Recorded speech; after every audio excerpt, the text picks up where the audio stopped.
if Nahuales are real, if this story is real, or was it all just coincidence? What do you think?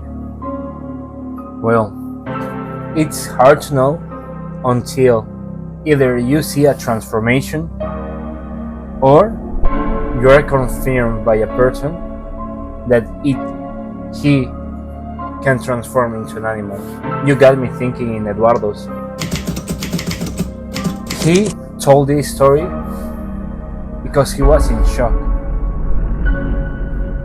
One night, he was coming back to let his girlfriend at her house.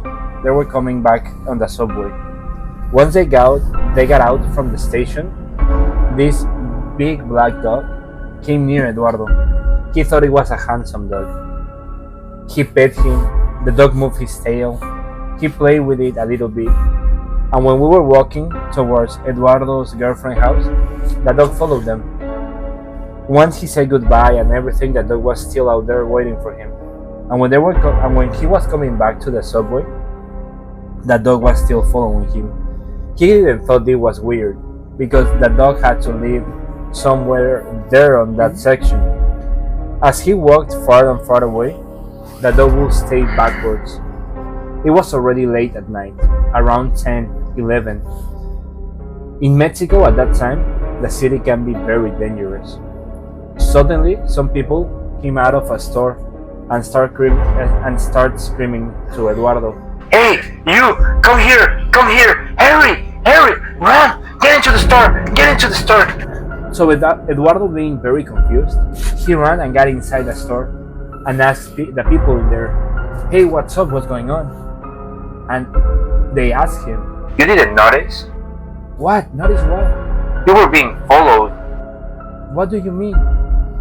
This is a very dangerous place to be at night. There are some people that like to rob here. They're not only gonna take your things away from you, they can even take your life away. Well, that's dangerous. It really is. And he was in shock once they told him this. They told him, But that other guy that was with you, he's your friend, right? He took care of them. "What other guy?" There was this other guy following you. "No, there was a dog."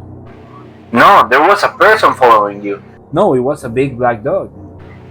Well, a dog, a person, whatever. Once they got close to you, he turned around and faced them. And when they ran, he went after them. He wasn't sure what they were saying. They must be confused. He was certain that was a dog. After a while, they told him, You should be safe now, but be sure to make it fast to the subway, just for you to be safe. so that night, he ran to that subway. He didn't thought much of it that day, neither did it again, because it was just a weird experience, something that maybe happens once in a lifetime. After around a year had gone by, he made a trip with his friends to Pachuca Hidalgo. In there's a natural reserve where you can camp and be safe, because being a natural reserve have security 24/7 and they make sure that nothing happens to you.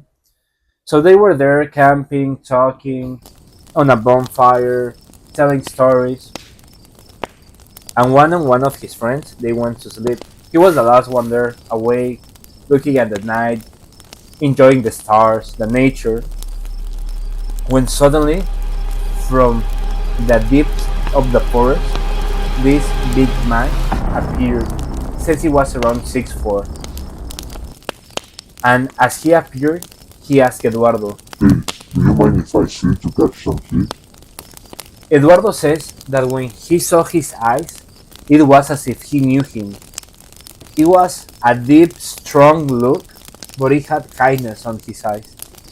Eduardo told him, of course, take a seat. So he sat down next to the bonfire and started feeling the heat. He looked at Eduardo's face just for a bit, and then he told him. You don't recognize me, do you? Eduardo was very confused. He was certain he had never met this guy before. So he told him, I don't think we have met. The guy smiled, laughed a little bit, and told him, A year ago, I made sure you wouldn't get robbed coming from your girlfriend's house back to the subway. Eduardo was on shock. He couldn't believe his ears. He hadn't even told the story on that time about what happened. The color went away from his skin. He turned completely white. This man stood up and disappeared back in the deep of the forest. So this man knew what happened to him a year ago. This man told him that the dog that Eduardo had seen was him without saying I was a dog. But it was a dog or a man? It was a dog. The night that followed him back to the subway. The night in Pachuca Hidalgo, it was a man. But that's not the last encounter he had with him. He saw him again? Well, a year went by again. Eduardo was very confused. And he had a friend that do witchcraft. So he consulted her and asked her what's going on. She told him that he was very lucky, that a Nahual had chosen him to be his protector. After that, he saw that big black dog again. It was following him around the city. And one night, trying to catch up to him, he crossed the street and a car hit him. Who? Eduardo? No, the dog. Did he make it? Eduardo tried to get it to the vet, but it was already too dead. That dog was gone. And Eduardo tells this story because he says that even though he saw the dog only 3 times, he will miss him the rest of his life. Wow. Yeah. That dog saved his life and then he died. That's real sad. You know, for me the saddest part is that he was told that it was a stray dog and Eduardo didn't adopted him. Yeah. He should have made something. Like, if you see him again, take him in. He's protecting you, Speaking about dogs, right?